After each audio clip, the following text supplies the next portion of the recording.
ఇతరుల్ని అంటే మన కుటుంబ సభ్యుల్ని దేవుని వైపు ఆత్మీయంగా మార్చగలగాలి. అది మెస్సయ్య చెప్పిన వాక్యంలోని సారాంశం. ఓకే, కాబట్టి ఇక్కడ ఈ విధంగా మనము దేవుణ్ణి సంతోషపరచాలి. ఇక్కడ దీని యొక్క సారాంశం ఏంటంటే దేవుడిని సంతోషపరచాలి. మనము ఒక పని చేస్తూ రెండో పని చేయగలుగుతామా? ఇప్పుడు కాలేజీకి వెళ్ళి లెక్చరర్గా పనిచేస్తున్నామే అడే చేస్తాడు పేరేంటి జైసన్ ఏం చేస్తాడు? డ్యూటీకి వెళ్ళి చెప్పు ఏం చేస్తావు? కంప్యూటర్ ముందు నొక్కుతావా లేకపోతే కరెంట్ వైపు కట్ చేస్తావా? ఏం చేస్తావు నాకు చెప్పు అంటే నీ పని అక్కడ చూసుకుంటావు. అంతేగాని అప్పుడు మీ అమ్మ ఏం చేస్తుంది, మీ నాన్న ఏం చేస్తావు ఆలోచిస్తావా? ఆలోచించు. అంటే మనకి ఏ పనిలో ఉన్నామో ఆ పనినే మనం చేయాలి. కానీ మన దేవుడి పనిలో ఉన్నప్పుడు ఏం చేయాలి? ఆ పనిలో మనం పూర్తిగా నిమగ్నం ఉండాలి తప్పించి వేరే లోక సంబంధమైన ఆ అటాచ్మెంట్స్ లేదా సంబంధాలను మనం కలిగి ఉండకూడదు. కాబట్టి పరిశుద్ధాత్మ మనకి బోధిస్తుందంట. చూడండి, యోహాను సువార్త 14:26. యోహాను సువార్త 14:26. ఆదరణకర్త అనగా తండ్రి నా నామమున పంపబోవు పరిశుద్ధాత్మ సమస్తమును మీకు బోధించి నేను మీతో చెప్పిన సంగతులన్నిటినీ మీకు జ్ఞాపకం చేయు. కాబట్టి ఇక్కడ పరిశుద్ధాత్మ మనకి జ్ఞాపక శక్తిని పెంచుతుంది. మన యొక్క మనసులోని ఆలోచనల్ని మనకి గుర్తుగా వచ్చేటట్లుగా చేస్తుంది. ఆ మర్చిపోయిన ఆలోచనలు మళ్ళా మనకి అలా పిక్చరైజ్గా చేస్తుంది. కానీ పరిశుద్ధాత్మ మనకి సహాయము చేస్తుంది. పరిశుద్ధాత్మ మనకి శక్తిని ఇస్తుంది. పరిశుద్ధాత్మ మనకి మర్చిపోయిన అంశాలని గుర్తు చేస్తుంది. కాబట్టి పరిశుద్ధాత్మ మనకి ఆత్మీయంగా శక్తిని కలగజేస్తుంది. తర్వాత 15:26. అదే యోహాను 15:26 కూడా చూద్దాం. తండ్రి యొద్ద నుండి మీ యొద్దకు నేను పంపబో ఆదరణకర్త అనగా తండ్రి యొద్ద నుండి బయలుదేరి సత్య స్వరూపైన ఆత్మ వచ్చినప్పుడు ఆయన నన్ను గురించి సాక్ష్యం ఇచ్చింది. కాబట్టి ఇక్కడ ఇంతకుముందు ఇక్కడ ఏమని చెప్తున్నాడు? మీకు బోధిస్తుంది, ఆత్మ మీకు బోధిస్తుంది అని చెప్పాడు. ఇక్కడ ఆత్మ నా గురించి సాక్ష్యం ఇస్తుంది. కాబట్టి ఇక్కడ ఆత్మ అనేక క్రియల్ని చేస్తుంది. ఆత్మ అనేక క్రియల్ని చేస్తుంది. ఏ విధంగా? మన ద్వారా చేస్తుంది. ఆత్మ మనలో ప్రవేశించినప్పుడు ఆ ఆత్మలోని ఆలోచనలు అంటే దేవుడు ఆత్మ ద్వారా మనం కలుగజేసే ఆలోచనల ద్వారా మనము అనేకమైన క్రియల్ని చేసేవారిగా ఉంటాం. అయితే ఇక్కడ చాలామంది ఏం చెప్తారంటే అనగా తండ్రి యొక్క నుండి బయలుదేరు సత్యస్వరూపైన ఆత్మ వచ్చినప్పుడు ఆయన ఏముంది అక్కడ? ఆయన అని ఉంది కాబట్టి పరిశుద్ధాత్మ ఒక వ్యక్తి. తర్జుమాలో వాళ్ళకి ఏం చేయాలో తర్జుమా తెలియక ఆయన అనే పదం వాడేవారు.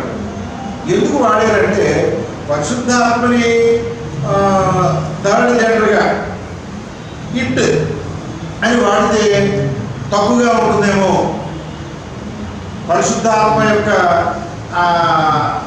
శక్తిని మనం తప్పుగా అంచనా వేసి అవుతామని వాళ్ళు ఆయన అనే పదాన్ని వాడటం జరిగింది. కానీ అక్కడ అది వాడటం సరైన విధానం కాదు. కాబట్టి ఇక్కడ పరిశుద్ధాత్మ అక్కడ వ్యక్తిగా ఎక్కడ కూడా నేను ఇంతకుముందు దాని గురించి 3-4 years బ్యాక్ ప్రసంగం చేశాను.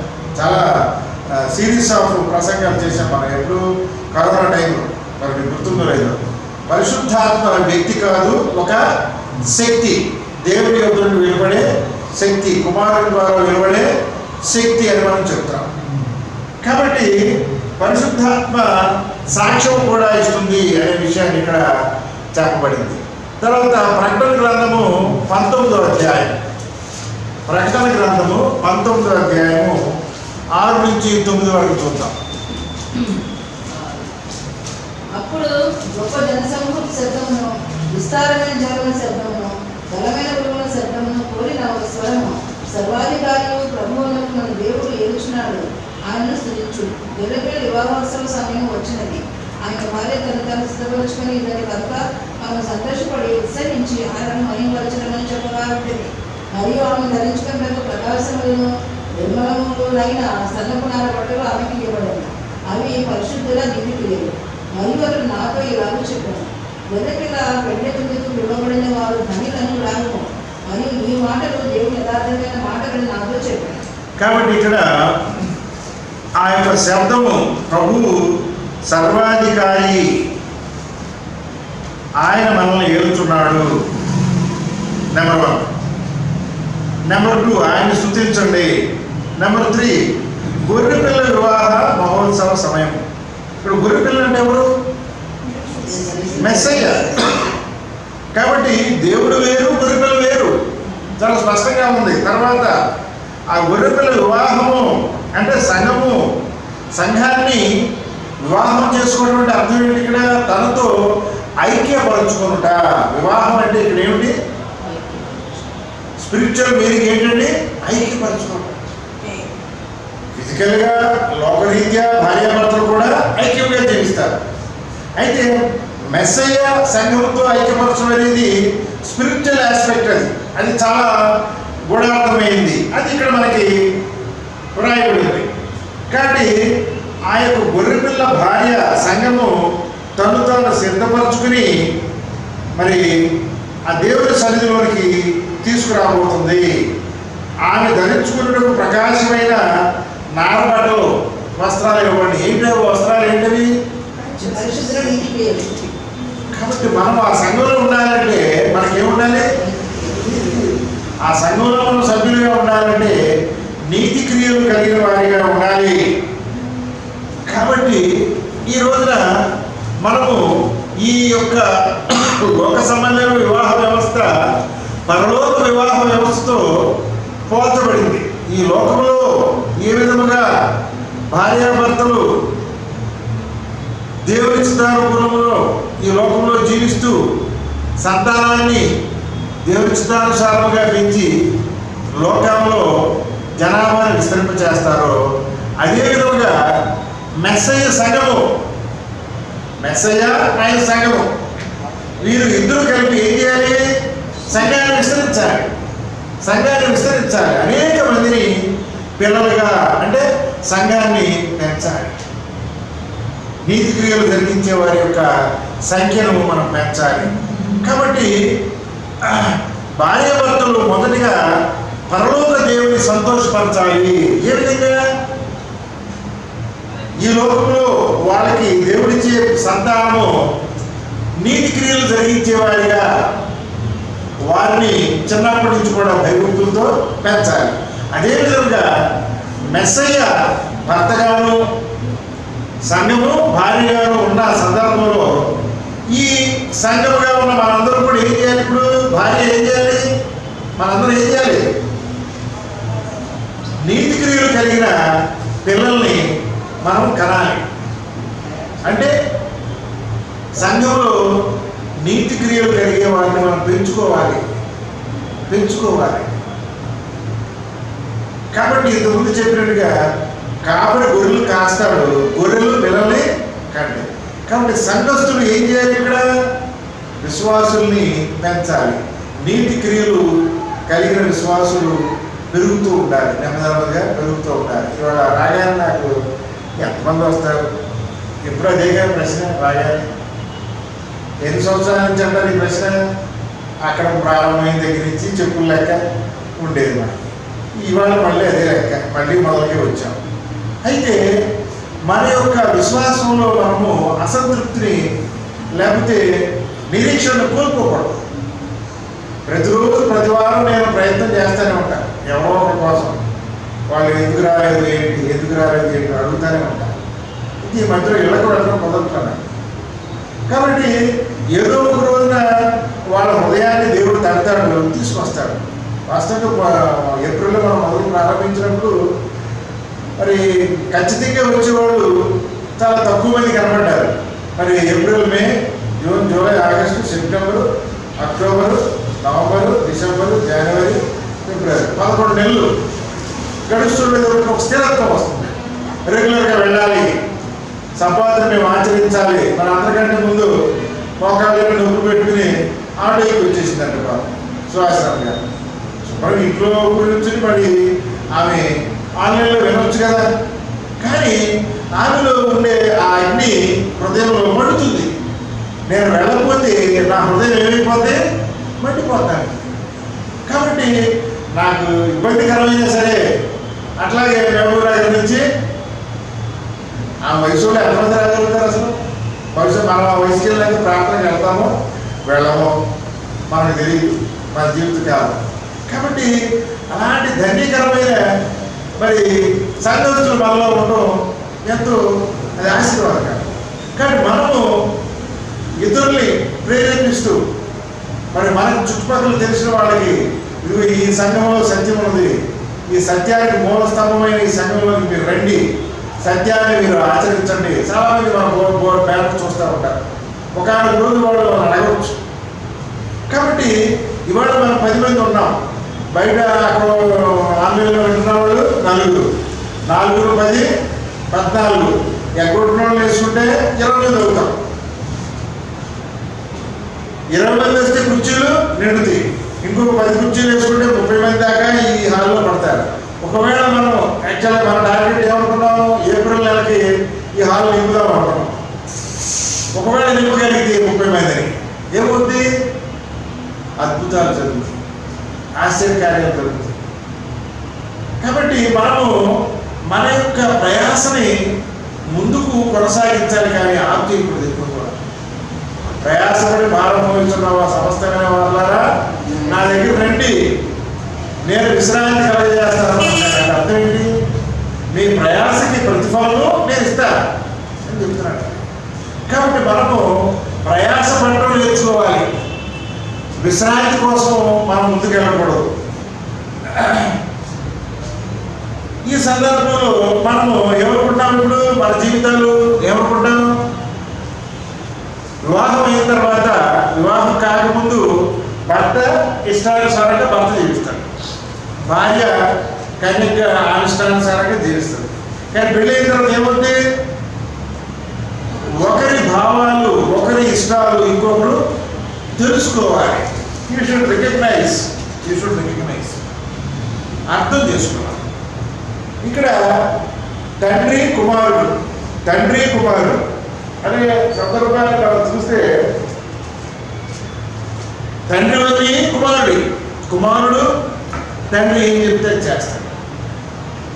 అలాగే భార్యాభర్తలు కూడా భార్యకు సంబంధించినవన్నీ భర్తవే.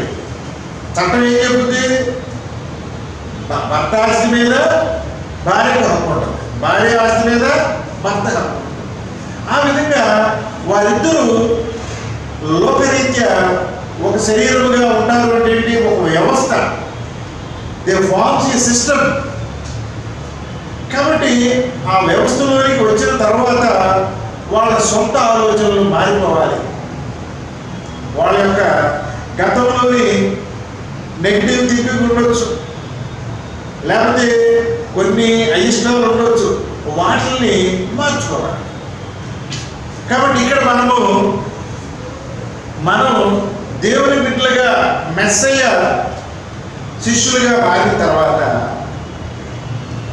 మనం మన సొంతము కాదు, నీవు నీ సొంతం కాదు. ఏ విధంగా పెళ్ళి అయిన తర్వాత భార్య బిలాంగ్స్ టు భర్త, భర్త బిలాంగ్స్ టు భార్య. నా ఇష్టం నేను సిగరెట్ కాలుతానంటే కుదరదు, నా ఇష్టం నేను సినిమాలు చూస్తానంటే కుదరదు. అక్కడ ఇద్దరు కూడా ఒకరినొకరు అర్థం చేసుకోవాలి. భర్త ఇష్టాలని భార్య గమనించుకోవాలి, భార్య ఇష్టాలని భర్త గమనించుకోవాలి. ఒకరికి ఇష్టం లేని పనులు ఇంకొకరు మారేయాలి, తప్పదు. అయితే ఒకేసారి జరుగుతుంది, నెమ్మదిగా జరుగుతుంది.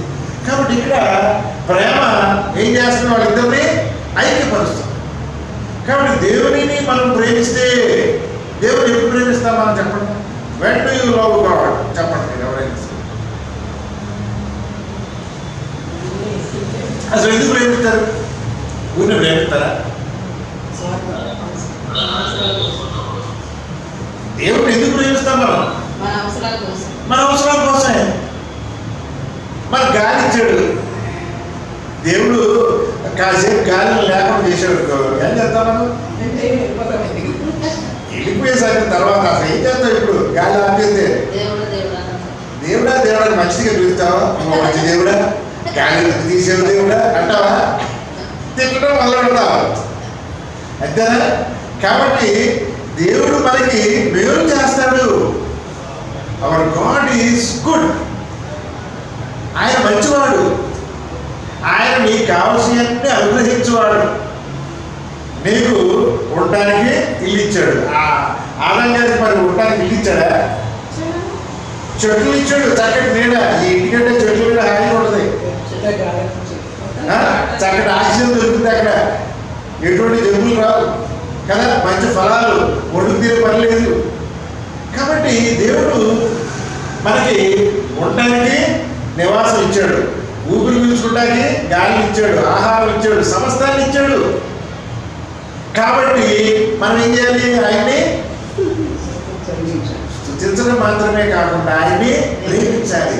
దేవుడు లోకమును ఎందుకు ప్రేమించాడు? ఆయన చెప్పండి, ఎందుకు ప్రేమించాడు? మనం ఆయన సృష్టి, ఆయన చేతి పని. ఇప్పుడు ఒక ఇల్లు కడతాం, మనం ఒక బొమ్మ తయారు చేస్తావు. ఆ బొమ్మను ఎంత ప్రేమగా చూసుకుంటావు? చేతితో చక్కగా ఒక పెయింటింగ్ వేసావు, ఆ పెయింటింగ్ ఎంత జాగ్రత్తగా చూసుకుంటావు? ఇప్పుడు నేను ఒక పుస్తకం రాస్తాను, ఆ పుస్తకాన్ని ఎంత జాగ్రత్తగా చూసుకుంటా? కానీ మనం తయారు చేసిన దేన్నైనా సరే మనం ఎంతో ప్రియగా చూసుకుంటాం. అలాగే సృష్టికర్త ఆయన, ఆయన చేతి పని మనము. కాబట్టి బై నేచర్, స్వభావ సిద్ధంగా ఆయన మనం ప్రేమిస్తాడు. మనం చెడ్డవారమైనప్పటికి కూడా, మనము ఆయన ఆజ్ఞని గైకొని పోయినప్పటికి కూడా ఆయన మనల్ని ఏం చేస్తాడు? ప్రేమిస్తాడు, ప్రేమిస్తాడు, ప్రేమిస్తాడు. అయితే ఆ ప్రేమ కూడా కొన్ని హద్దులు పెట్టాడు, కొన్ని హద్దులు పెట్టాడు. కొంత ధైర్యం ఇచ్చాడు మనకు. ఈవెన్ మన దూరం వెళ్ళిపోతే కూడా ఆయన ఏం చేశాడు? కుమారుడు పంపించాడు, అలా మారడానికి అవకాశం ఇచ్చాడు. అవకాశం ఇచ్చిన తర్వాత కూడా మారిపోతే నీకు రావడం పోవడానికి నిత్య రావడం. కాబట్టి మనము ఈ లోకంలో జీవించేటప్పుడు ఏమనుకుంటాము?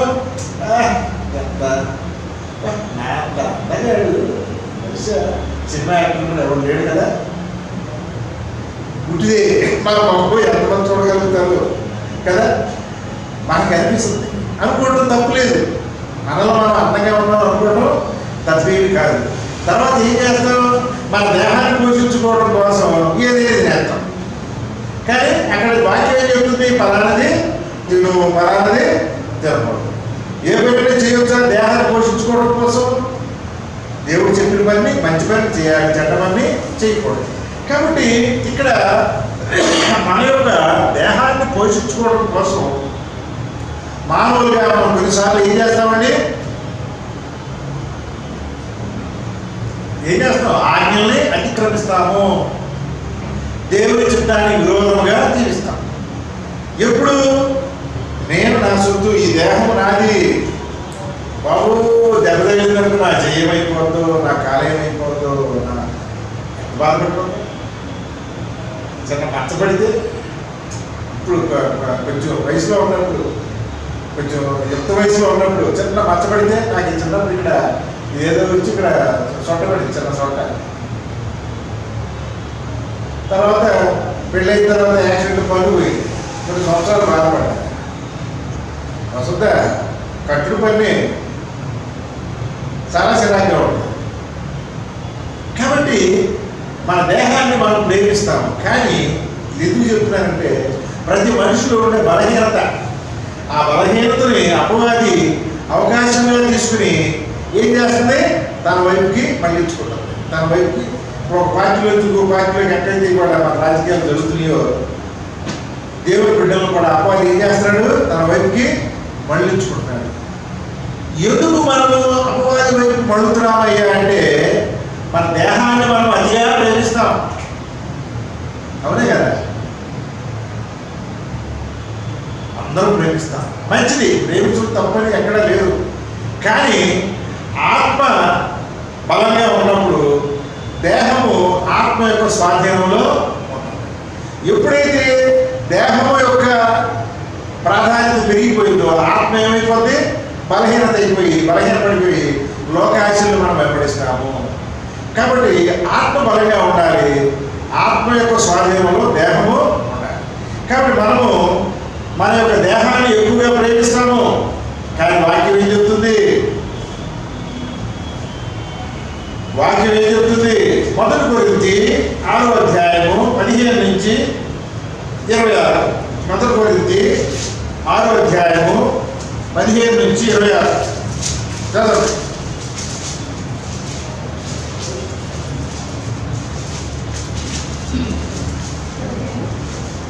మీ దేహములు క్రీస్తు యొక్క అవయవములై ఉన్నామని మీరు ఎరుగరా? నేను క్రీస్తు యొక్క అవయవములను తీసుకొని వేశ్య యొక్క అవయవములుగా చేయుదునా? అది ఎంత మాత్రమో తగదు. వేశ్యతో కలిసిపోయినవాడు దానితో ఏకదేహమై ఉన్నాడని మీరు ఎరుగరా? వారిద్దరూ ఏక శరీరమై ఉండు అని మోషే చెప్పుచున్నాడు కదా. అటువలే ప్రభువుతో కలిసిపోయిన వాడు ఆయనతో ఏకాత్మయ్యై ఉన్నాడు. చారత్వమునకు దూరంగా పారిపోవుడి.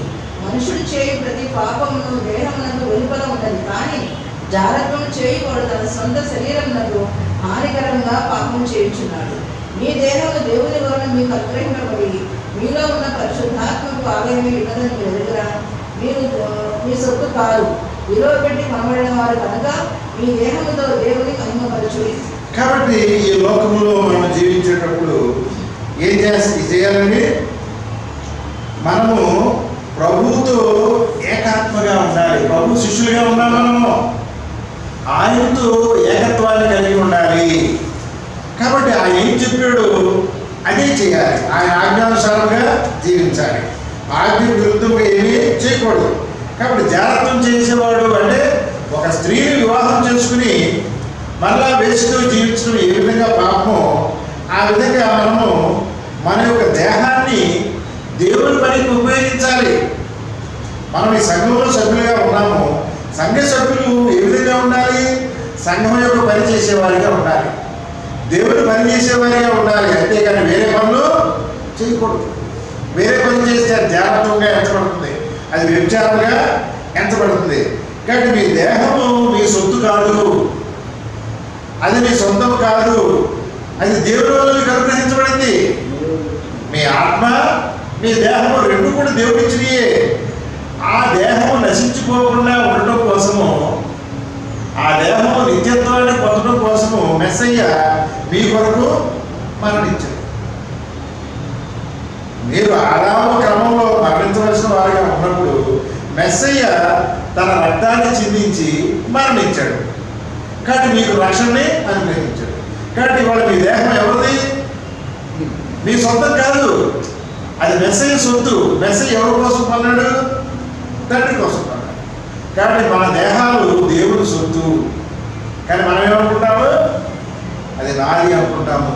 దానికోసమే మనం చేసే ప్రతి పాపం దేవుని కోసం. చెప్పండి, ధర్మశాస్త్రంలో ఉండే పాపాలన్నీ కూడా దేవుని కోసం, దేవుని కోసమే. అన్ని దేహం కోసమే, ప్రతి పాపం కూడా. చెప్పండి, ఆజ్ఞ చెప్పండి, ఒక్కొక్క ఆజ్ఞ. దేవుణ్ణి సేవించాలి. కానీ మనం ఏం చేస్తాము? దేహాన్ని ఎక్కువ సేవిస్తాం. దేవుని కంటే దేహాన్ని ప్రేమిస్తాం. దేవుడికి విరుద్ధంగా పనిచేస్తాం. తల్లిదండ్రుల్ని ప్రేమించుకుంటాం. కానీ ఏం చేస్తాం? మనం తల్లిదండ్రులకు అవిధేయంగా జీవిస్తాం. నరహత్య చేయొద్దని చెప్పాడు, మనం చేస్తున్నాం. అంటే నరహత్య ఏ విధంగా చేస్తాము? మత్తయి సువార్తలో చాలా స్పష్టంగా ఉంది. ఏమని? ఎదుటివాడిని ద్రోహి అని అంటే కూడా నరహత్య. అంటే ఎదుటివారి వ్యక్తిత్వాన్ని, ద్రోహి అంటే అర్థం ఏంటి? ఇక్కడ వాళ్ళ వ్యక్తిత్వాన్ని కించపరచకూడదు. Give respect to others. వాడు నీకు అడిచిన వాళ్ళు వచ్చు, పెద్దవాళ్ళు వచ్చు, మనలాంటి మనిషి, ఆ మనిషిని గౌరవించు. అంతేగా నువ్వు పెద్ద గొప్ప నాకంటే అంటూ కూడా తప్పు. కానీ ప్రతి మనిషిని మనము గౌరవించాలి. దేవుని చిత్తం ఎదుటి వారిని గౌరవించడం. కాబట్టి దేవుని సంగమా, ఈ దేహము మనది కాదు. ఎప్పుడైతే ఈ దేహం మనలోని భావంలోకి వెళ్ళిపోతామో మనం ఏం చేస్తాము? ఈ తిండి కోసం, దేహాన్ని పోషించుకోవడం కోసము, ఖరీదైన ఆహారం తీసుకోవడం కోసము, మంచి మంచి వస్త్రాలు, ఖరీదైన వస్త్రాలు, దాన్ని అలంకరించుకోవడం బంగారం, ఆ బంగారం కోసం డల్లులో వేయటం, భూమితో వేయటం, ఇదేగా మనుషులు చేసే పనులు. కాబట్టి ఈ దేహాన్ని పోషించుకోవడం కోసం, ఈ దేహాన్ని అలంకరించుకోవడం కోసం మానవుడు ఏం చేస్తున్నాడు? పాపాలు చేస్తున్నాడు. కానీ మనం అర్థం చేసుకోవాల్సింది ఈ దేహం. అందుకే అపోస్తలుడు పౌలు ఏమంటాడు? అలంకరణలు మీకు లోక సంబంధమైన అలంకరణలు కాదు మీకు కావాల్సింది, అవి ఆత్మీయ అలంకరణలు మీకు కావాలి అని పౌలు చాలా స్పష్టంగా మనకి తెలియజేశాడు. అంటే అతిగా అలంకరించొద్దని చెప్తున్నాడు. అలంకరించుకోవద్దని పౌలు చెప్పట్లేదు, కానీ అతిగా అలంకరించుకోవడాన్ని ఆయన ఎంకరేజ్ చేయట్లేదు.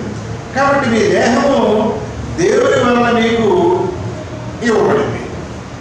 కాబట్టి సంఘము ఒక కన్యకగా పోల్చబడింది. కన్యక అంటే కన్యకని ఏమంటారు ఇంగ్లీష్లో? వర్జిన్. అంటే పురుషుని సహవాసం లేనిది. కన్యక ఎలా ఉండాలి? పురుషుని సహవాసం లేకుండా ఉండాలి. అమ్మమ్మ గారు అక్కడ ఆ అపవాది యొక్క మాటలకి, మాయలకి లోబడింది. ఒక ఆయన అంటే ఒక ప్రీచుడు వేరే బుక్స్లో ఆయన చదివి చెప్పింది ఏంటంటే, అమ్మమ్మ గారు అలా చూస్తారంటే నీడలో పురుషుడి బొమ్మ కనపడేది. ఇదేంటి? నాకు తెలిసి ఆడమ్ నా భర్త ఒక్కడే కదా మగవాడు, ఇంకో పురుషుడు ఎక్కడ. కాబట్టి ఆ అపవాది ఆ రూపాన్ని అక్కడ హోమం కనపడేందుకు చేసిందని అక్కడ చెప్తారు. అప్పుడు ఆమె ఆయనతో మాట్లాడినట్టు, తర్వాత ఆమె పాపం చేసి ఆ పళ్ళు తిన్నట్టుగా, అంటే తన యొక్క దేవుని మాటని వ్యతిరేకించి పాపం చేసినట్టుగా అక్కడ చూస్తాం. కాబట్టి ఇక్కడ దేవుడిని మనము విడిచిపెట్టి లోకములో ఇతరుల్ని మనం హత్తుకుంటున్నాం. కాబట్టి సంఘము పవిత్రమైనదిగా ఉండాలి, అపవిత్రత ఉండకూడదు. అంటే ఆజ్ఞల్ని గైకొనేటట్లుగా ఉండాలి. దేవుని యొక్క పవిత్రతను, పరిశుద్ధతను మెస్సయ్య మనకి ఏది బోధించాడో, మెస్సయ్య ఏది ఆచరించమని చెప్పాడో, మరి ఆయన మార్గాన్ని మనకు బోధించాడు. ఆ మార్గంలో మనం అందరూ కలిసి జీవించినప్పుడు మనం సంఘంలో సభ్యులుగా ఉంటాము. ఆ సంఘము పవిత్రముగా, పరిశుద్ధతను కలిగి కన్యకగా ఉండాలి. తర్వాత పవిత్రురాలిగా ఉండాలి. ఒక పురుషుడికి సమర్పించుకునేదిగా ఉండాలి. ఆ ఒక పురుషుడు ఎవరు? మెస్సయ్య. అంటే అర్థం ఏంటి? మెస్సయ్య చెప్పింది మాత్రమే మనం వినాలి, ఇంకే వేరే ఎవరు చెప్పింది మనకి అనవసరం. కాబట్టి సంఘము మెస్సయ్య మాటల్ని పరిపూర్ణంగా వినాలి అనే విషయం మనం గమనించాలి. భార్యాభర్తలు మొదటగా క్రీస్తును ప్రేమించాలి.